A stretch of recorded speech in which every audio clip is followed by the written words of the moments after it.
Yo, is this thing working? Is this thing working?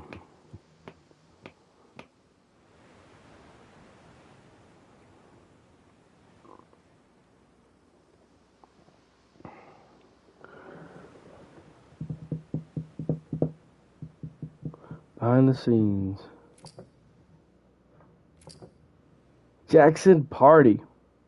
This level is presented in an unfinished pre-alpha state, reflecting its state when it was originally cut from the game. Excuse me. This level does not have spoken dialogue, only placeholder lines.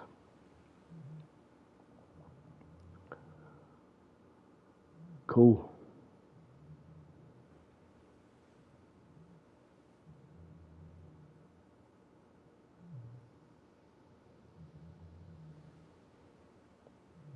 Alright, we about to play this.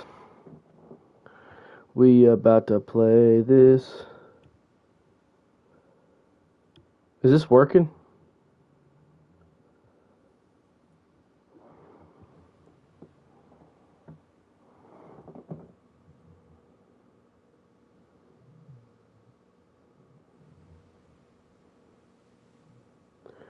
Let's test it out and see. It says I'm live, guys. Oh, it says it's live. Alright, so, because last night it was not working. I'm just checking. Cool. So we are legit live. That's what's up.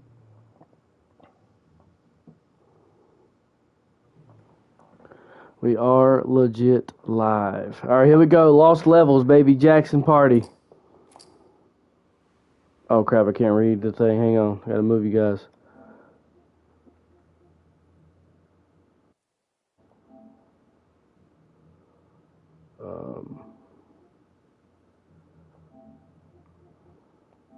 Here we go. No! Development commentary. I don't want development commentary. Do I want development commentary? If it gets too annoying, I can just cut it off, right? Alright, let's go for it, baby.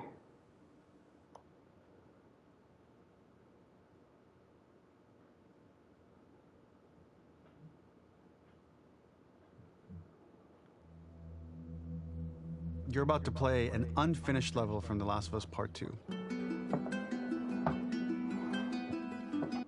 Hang on, sorry to interrupt, but I gotta move myself so it don't.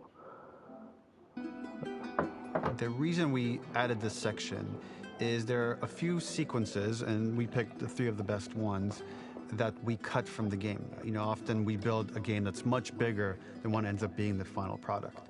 They were months away from being finished, but we wanted to give you an insight of what it's like when we build the game, because often we have this whole thing constructed and it doesn't have final art or audio or dialogue. And here you get to see the building blocks of what it's like when we first string a bunch of these levels together. This is the intro to the first deleted level, and this one is the roughest of the 3. We wanted to show more of how Jackson operates. So this is the festival where Ellie ultimately kisses Dina. This sequence would have come very late in the game as a flashback sequence while you're in the farm with Dina. And we wanted to show what is the rest of Jackson doing, and wanted to put on the stick, make it interactive. So you could see when you're outside, there are all these almost like carnival games that you can play. You could mix drinks, you could play with these kids that are playing a sort of clicker Marco Polo, sit down and listen to conversations. And all the different interactions were first or second pass, very, very early passes. The building blocks are there, but nothing is final. And ultimately, while we were very excited by this sequence, it's pretty fun and lighthearted. It just slowed things too much as we're barreling towards the end of the story at this point. So again, reminder, rough, missing audio, missing animation, missing gameplay tweaks, missing dialogue, but pretty representative of what it would have been. So enjoy.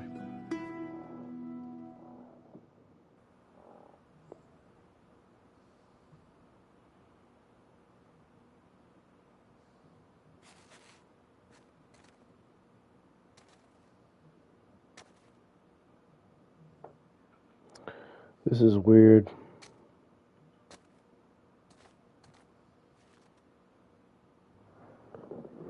This is kind of weird. Originally, this level was going to transition us to farm. We would go all the way through to the dance, where Ellie and Dina share their first kiss. Then we would play through farm, and when Ellie plays the guitar at night, she would remember the Seth incident. So, the opening for this was a little tricky. We needed it to match at least a little what you might expect emotionally coming from prior beats, because we were already purposefully disorienting you in time and space. Remember, you just came from this huge fight. To jump straight into it would have been a little too jarring. After some back and forth, we rooted it in Ellie's nerves, calling back to her hands shaking in the theater. But this time, for a much more innocuous reason we'll find out later. She's nervous because she has a crush on Dina, who is the only reason why she's here at the dance. Something we really wanted to do was highlight the way their lives had turned upside down since she went down this path.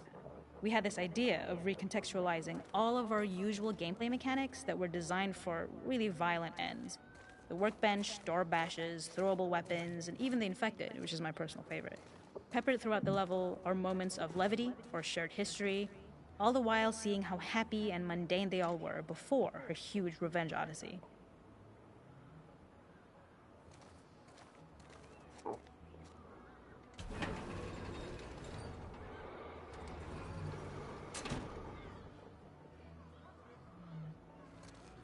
It's crazy to me that they're able to charge you for an unfinished portion of the game. It is not a festival without one of these throwing games. This one, of course, uses our throwable system where you're often chucking explosive things or stunning things, but for a more wholesome purpose, although some people take this game really seriously. A fun aspect of this is if you did well, you could win a toy here. Ellie would place it in her pocket. If you had done this, you'd find the toy with JJ, the baby, later back at the farm. When we cut this, the toy made it through anyway because it was so cute. It is the same one you see on the tractor at the farm. Ollie the elephant. Alright, here we go. L2.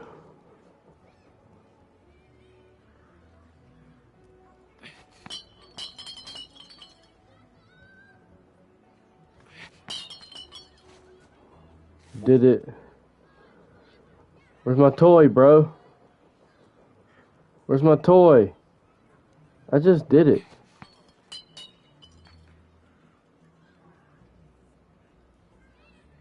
Do I gotta do it again? I did it. I knocked them all over.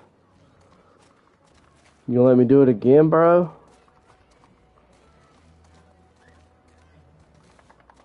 Where's my dang toy? I did it. What's up? How you doing? Alright, I guess I don't get a toy.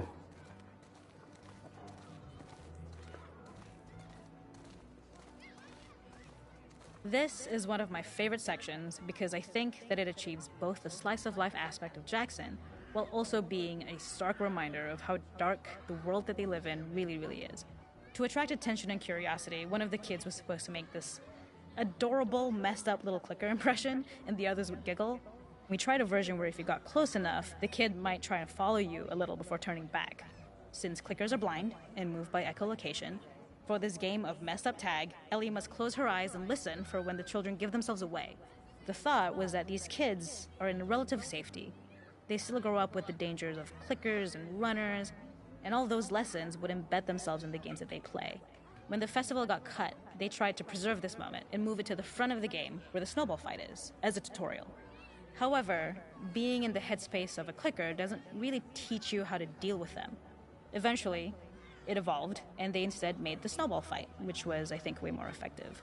For me, it's character illuminating that not only does Ellie know this game, she plays along. There's a familiarity with the kids that's really nice to see, especially because it's such a difference from the Ellie we see later, who has a sort of hollow normalcy that she's trying to get with JJ, but kind of fails.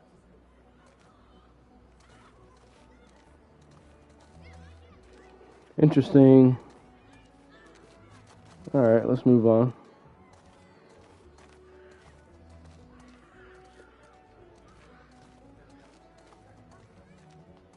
The makeup artist is pretty simple. It's one of those little in-game scenes we peppered in to make it feel like Ellie had roots in the town. Hallie, our writer, mentioned that in her mind, an ex-girlfriend of Ellie's tattooed her arm to cover up her scar. So we figured this might be the only time you get to see that. We wanted to hint at it and allude to it and make it feel like there had been so much more that had been happening and so much more that Ellie threw away.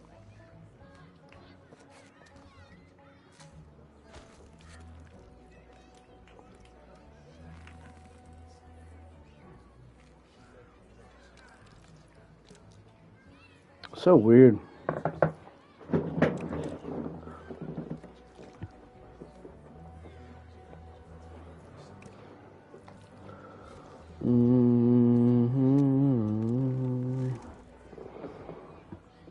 Alright, that's cool. If you're just tuning in, this is the Lost Levels of The Last of Us Part 2.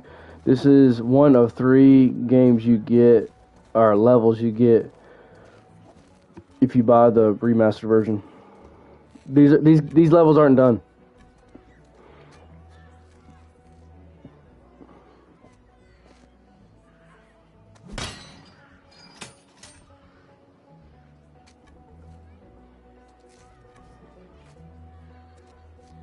Me too.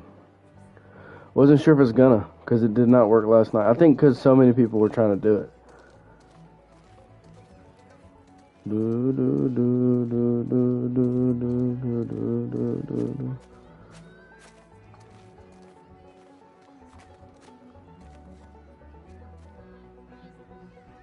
It's kind of weird with no commentary.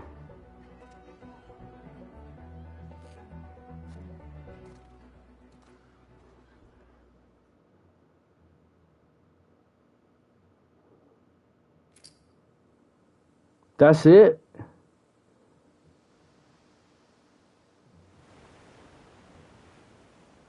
Dang, that's all you get?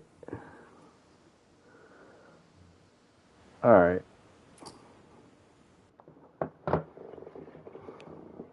That wasn't a level.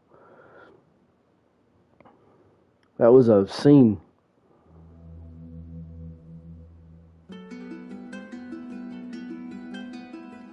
I know. In this second deleted level, which is an extended sequence of the sewers in Seattle, this comes on the heels of where Ellie goes into a building and she survives an attack by stalkers and gets thrown out of a window and gets swept away by the current. And then we cut this section that used to be there in the final game.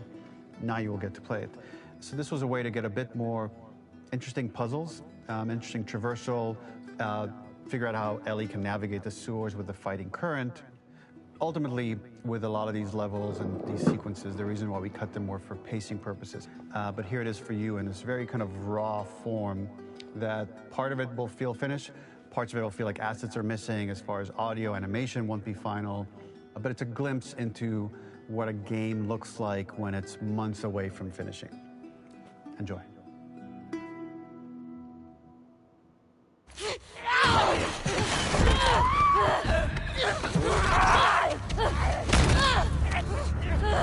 Get off of me!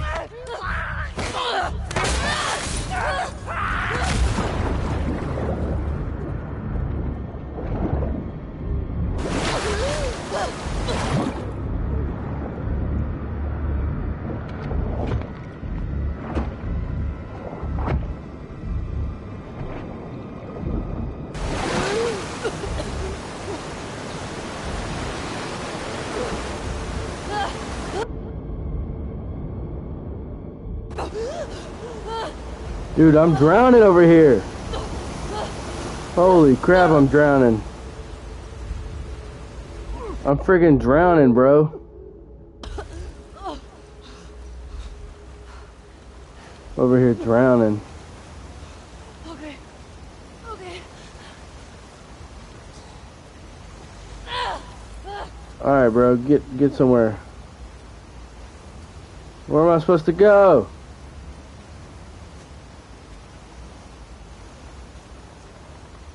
What am I supposed to... It's not doing... Alright, get up. There we go. Alright. Okay. Fuck Seattle. I'm serious. Okay. This ain't even a finished. This ain't even a finished part of the. Like, this is like literally not a finished part of the game. This is crazy.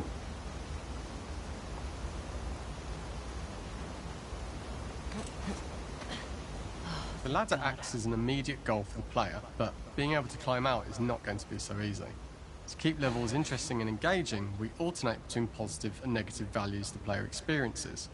Here, it's a positive to have found a ladder, but then a negative to discover it's not the solution. Fucking kidding me. But then another positive to identify the next short-term goal of the doorway. By alternating between these opposing values, we give players what they expect, but not how they expect Gotta it. be another way out. Alright then. So what you trying to tell me?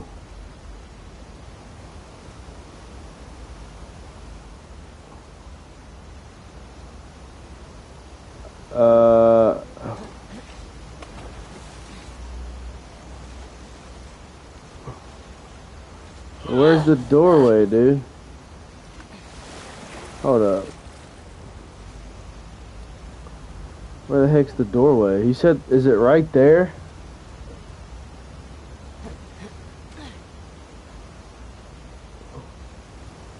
Is there not another way? It sucks that you can't freaking... That sucks, bro. Alright. Get down, get down.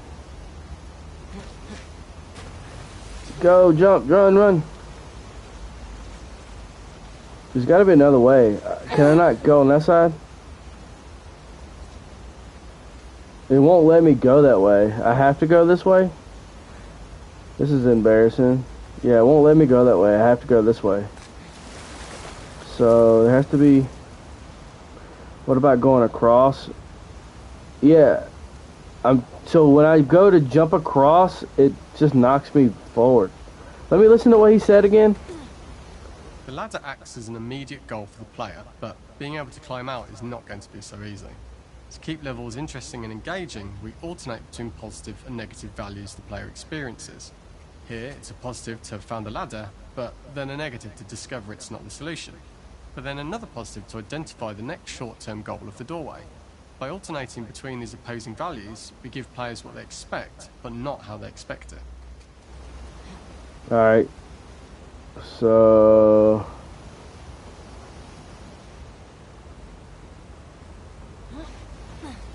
Well, if I jump across, it's not letting me jump across. So, like, if I jump out, it's just gonna push me back against that wall. See, watch. It won't let me jump over there. Oh, maybe it will. No, it won't. See? What the heck am I supposed to do? Oh, keep going, keep going, keep going. There we go. Jump in the water. Oh, okay. Jump in the water further upstream to reach the middle island. This level, internally known as Find Nora, was quite long in duration as we had to make Ellie traverse a far distance to the opposite side of downtown Seattle. The sewer section was originally longer than what we released the game with, approximately 10 minutes more. This was one of the few areas of the game that used water flow as part of a traversal puzzle. The player has to go upstream to use the current to get to the platform to reach the other side. We mostly cut this mechanic game-wide, however it remained in essence in the section swimming to the aquarium as Ellie, when you were avoiding the waves.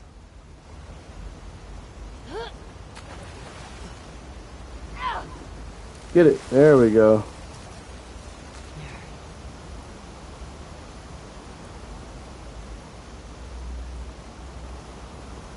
Wait, did I miss one?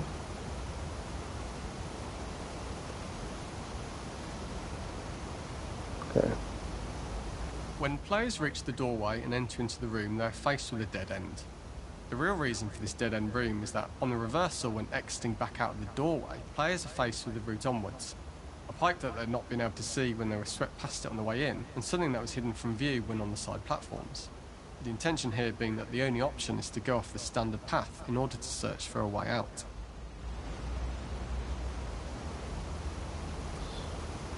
So it wants me to open the door to a dead end? What have we got here?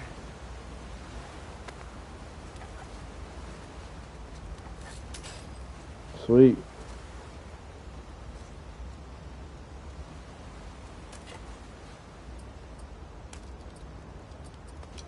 Go through the pipe? Okay.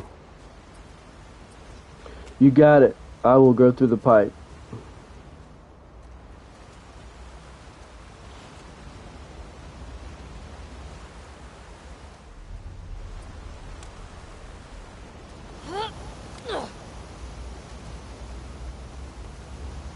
Get me the hell out of here. Throughout the rest of the level, we also used light to indicate to the player that they were heading in the right direction. At each turn, however, we blocked the direct route forward. Players would know that they just have to keep finding alternative paths, promoting those feelings of being desperate and trapped. We slowly introduced the player to consider climbing into smaller pipes and crouching in these tight spaces. This is to slowly build up to, and encourage, the player to climb into such a small pipe that they'd have to be crawling on their stomach, which is something that the player previously may not have recognised as a playable space, let alone the desired route they need to take.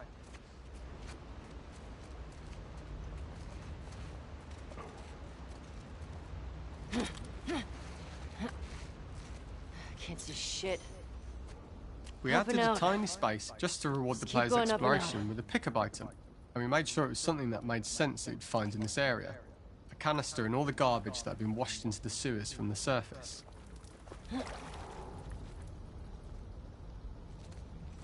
Where's the can? We added a tiny space just to reward the player's exploration with a pickup item, and we made sure it was something that made sense that you'd find in this area. A canister and all the garbage that had been washed into the sewers from the surface. I don't see no canister.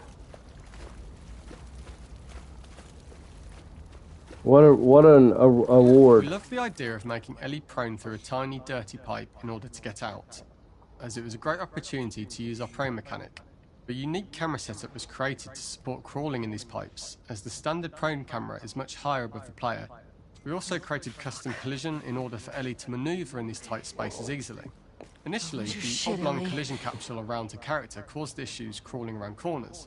We put extra effort into the custom corner collision, so the movement experience is as smooth as the main game.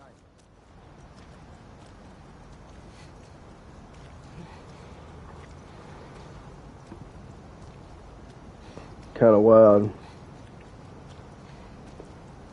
All that to get you to roll in your stomach. In order for the player to feel cramped, claustrophobic and desperate, we'd been enforcing the traversal mechanics that allow for a tight environment which promote these feelings. We introduced the use of the squeeze through so that we can keep the player feeling enclosed and tight, but without repeating the same geometry. Here we change from low ceilings with wider walls to high ceilings and tight walls to change up the spatial pacing and keep the level from repeating itself.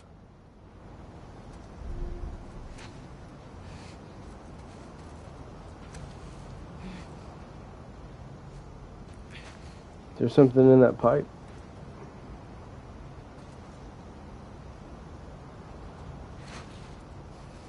Nope.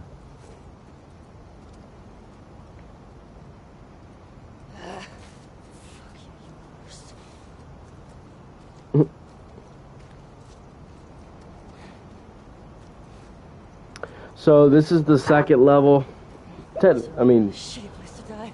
there was nothing to the first level, but this is the second one. I think this one's more playable. The first one was more just talking and hanging out. Originally, we had the waterline much higher here, so players had to swim through this tight tunnel. However, from watching user test feedback, it was occasionally causing people to discount the route entirely and turn back on themselves. So to avoid any risk of this happening in the final game, we present a lower water level so the tunnel is easy to see and commit to using. Although this isn't as impactful without the prone swim, it's the better decision as it means a smoother experience for the player with no backtracking frustration. As we surface from the water and over the crest of the slope, we reveal what is further in this tunnel. A clicker that has sprouted and the fungus has grown on the sides of the pipe.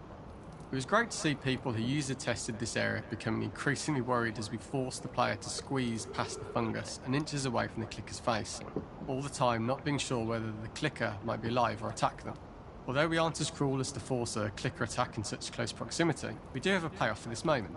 This clicker momentarily turned into Joel to show Ellie's PTSD from what happened to Joel at the start of the game. Ultimately, we decided to save this moment for the farm level, as it was more impactful there because it could become the centrepiece of that experience. Whereas in the sewers, we weren't able to make it as much of a narrative point and give it the breathing room and reaction time that it deserves, given the tight space. So there's gonna be a dead clicker. Freaking love dead clickers. Makes my heart tingle when I see clickers.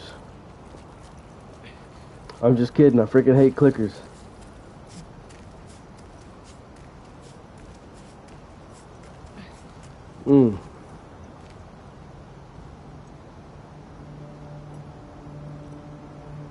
Bruh.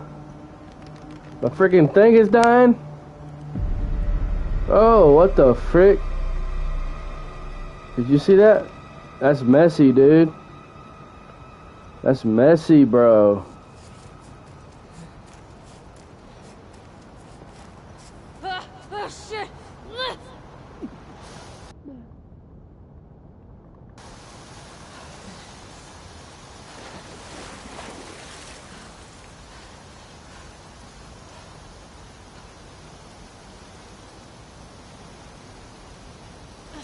Yup. For the final section, we eventually opened you out into a wider area as you traverse through such tight spaces leading up to this. So changing the environmental pacing makes it begin to feel like we're coming to the end of Ellie's ordeal. An earlier iteration used the current that we'd shown at the start for a slightly tougher traversal puzzle to conclude the sewers. The ladder was clearly visible from most of the area, but the player was faced with a fast-flowing torrent of water they couldn't cross. If the player attempted to jump into the water, they were not able to swim across the ladder due to the water's speed. But instead, they had to traverse the pipe running along the top of the space in order to get across the water.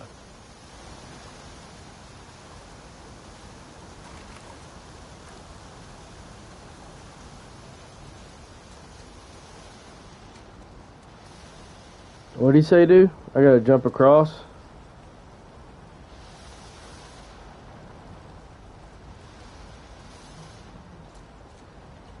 I guess I gotta jump across.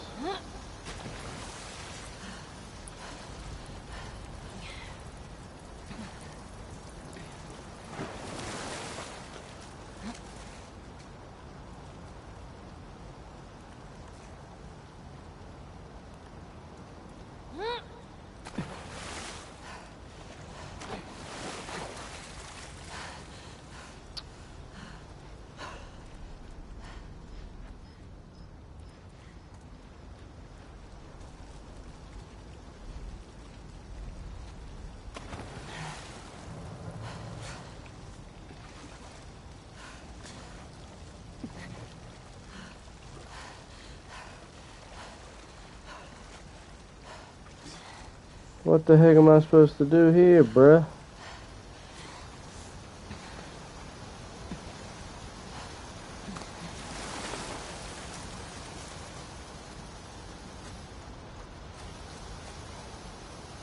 For the final section, we eventually opened you out into a wider area as you traverse through such tight spaces leading up to this. So changing the environmental pacing makes it begin to feel like we're coming to the end of Ellie's ordeal. An earlier iteration used the current that we'd shown at the start for a slightly tougher traversal puzzle to conclude the sewers. The ladder was clearly visible from most of the area, but the player was faced with a fast-flowing torrent of water they couldn't cross. If the player attempted to jump into the water, they were not able to swim across the ladder due to the water's speed. But instead, they had to traverse the pipe running along the top of the space in order to get across the water. Oh, okay. So I gotta get up there.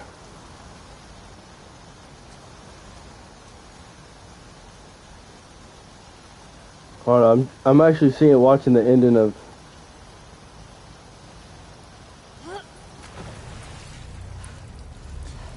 I see what to do. Alright. It is true, they use light to show you what to do. Ew.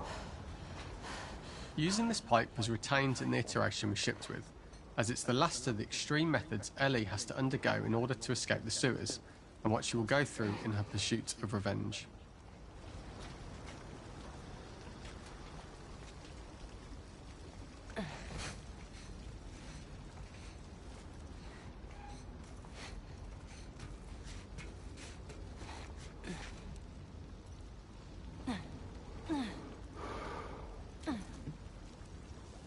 Wonder why they put that ladder there.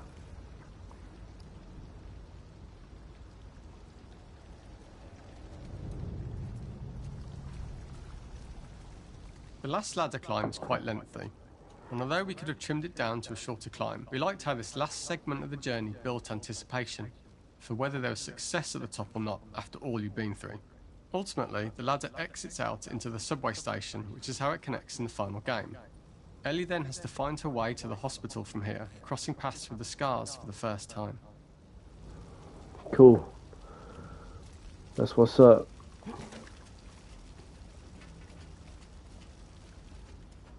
You heard that right. He said that they could have trimmed this down, but they chose not to because they want you to feel the pain of the climb.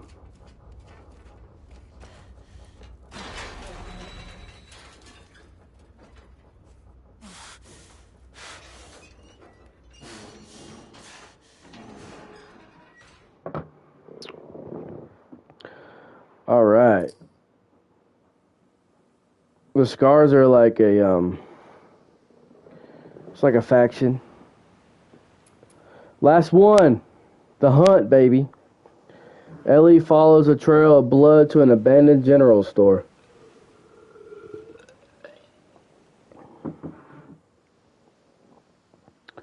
All right, last one. Here we go.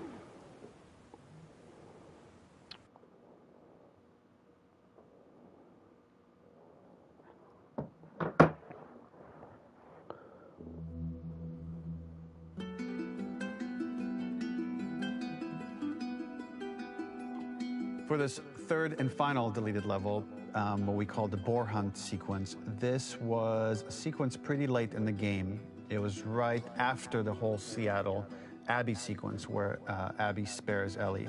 And then we wanted to come back into Ellie's story, but keep it a bit mysterious of how much time has passed, where is Ellie now?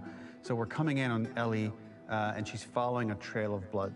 And we wanted to mirror in a way the deer hunt sequence from the first game, but this time do it with a boar. And there's something with Ellie that now she can't let go of this violence. She's pursuing it, even against this innocent animal. This was another opportunity to show how the violence that Ellie has experienced, the violence that she witnessed being afflicted onto Joel, is still sticking with her, and she's still experiencing these PTSD moments. This was a sequence that was pretty far along and was cut pretty late in production.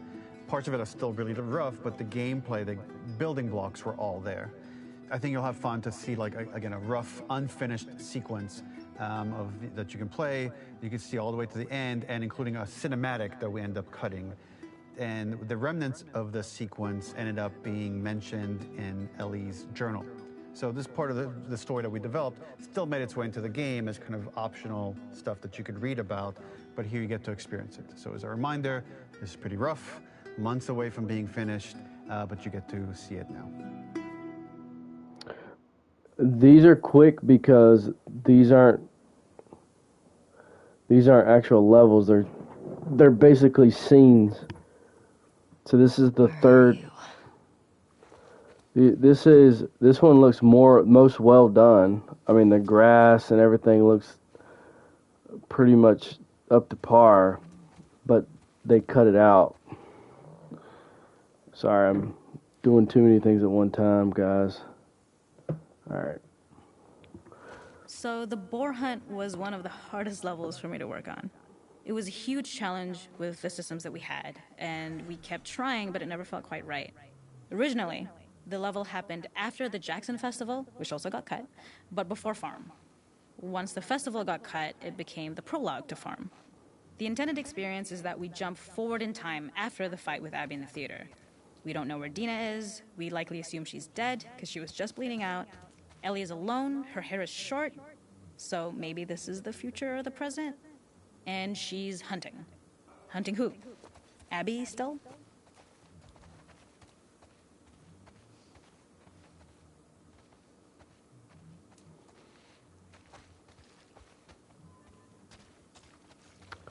All right, we got blood. Should I follow the blood? I'm gonna go follow the blood.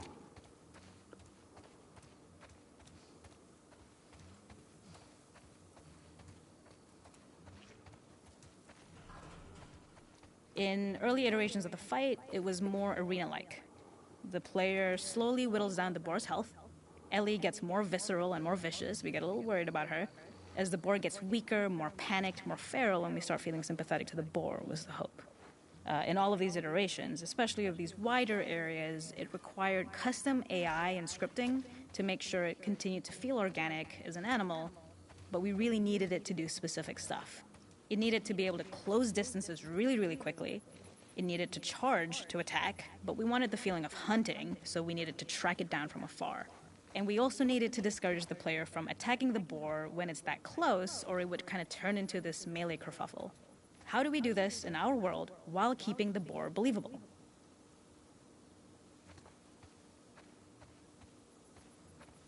We must have gone through 5 or 6 iterations of the boar fight and all, and every single time it changed pretty drastically. We split it into clear phases, where one was like all long range. We tried another where you're getting close and you get the jump on it quite literally. You're jumping off of a rock to attack it. And then finally, we tried a bunch where you almost sort of go around a bunch of trailers and try and wrestle it. We uncovered after some time that taking down a boar over several phases felt very laborious and a little dramatic. It was comically long, it felt too boss-like, a little too gamey. We decided to cut the first few phases, and we opted for a cold open after the boar had already been hurt off-screen. So that allowed us to focus on feeling like we're closing in on prey and to introduce the boar when it was at its most dangerous. Already hurt, already feral, much too close for comfort. And so the thinking was it would bring us more into Ellie's mindset. Is this really hunting for food, or is she hunting for some other reason? Interesting. Alright, where's this boar, bro? This feels like Days Gone. A little bit.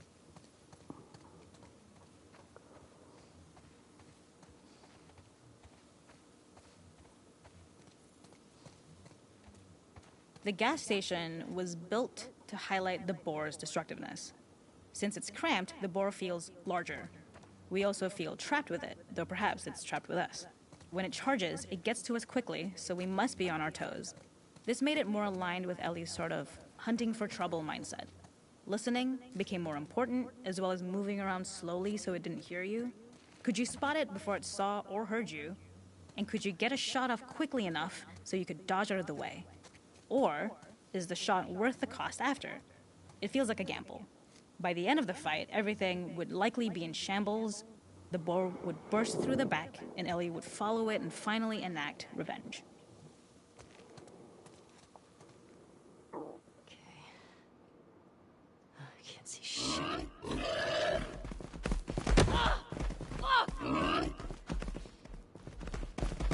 That was a terrible spot.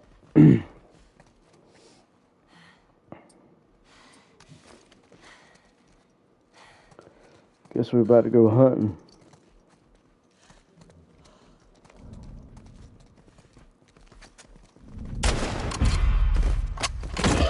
Whoa.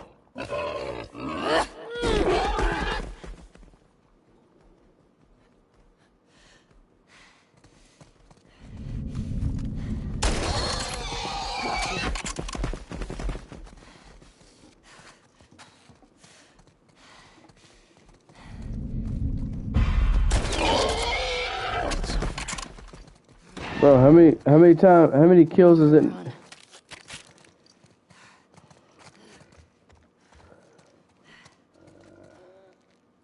It ran out the door.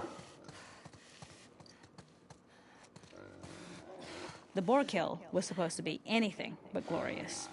With the boar whimpering at the back of the gas station after Ellie's relentless hunt. After this, hearing the drone that we kind of come to associate with Ellie's trauma, we would hard cut to the stream where she's washing her hands and holding rabbits that she hunted, about to return to Dina. And there would be no mention of the boar.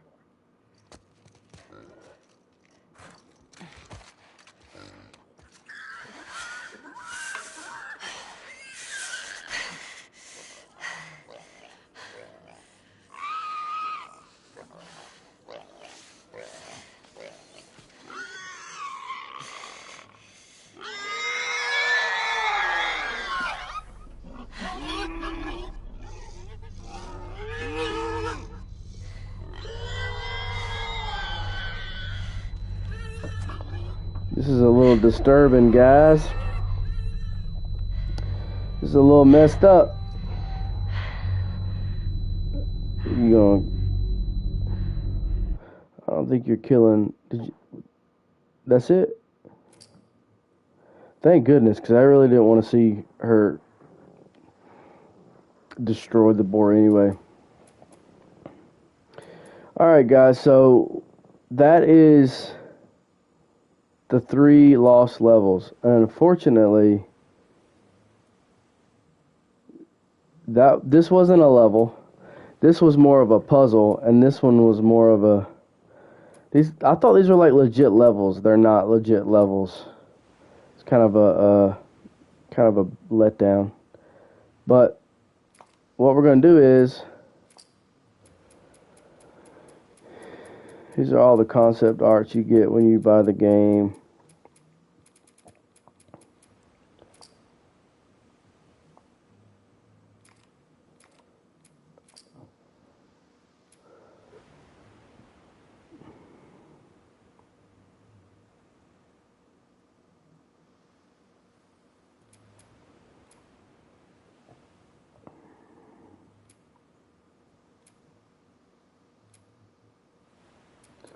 I don't know what this is. They're trying to promote their podcast. Alright, fam. And that's pretty much it. I tell you what we're gonna do. I'm gonna turn this live off at just lost levels. So that way, if somebody wants to watch the lost levels, they can just find it right here. So I'm going to end this live, take a quick intermission because it's 10 o'clock. And then I'm going to come back and play the story, I think. I don't know how far we'll go. Maybe another hour. So we'll play till like 11:30. So that's what we're going to do. So we're going to cap this off as me experiencing the lost levels with you guys, which was like a piece of the remastered package that you got for $10. So then we're going to cut it right there, and then I'll come back and play.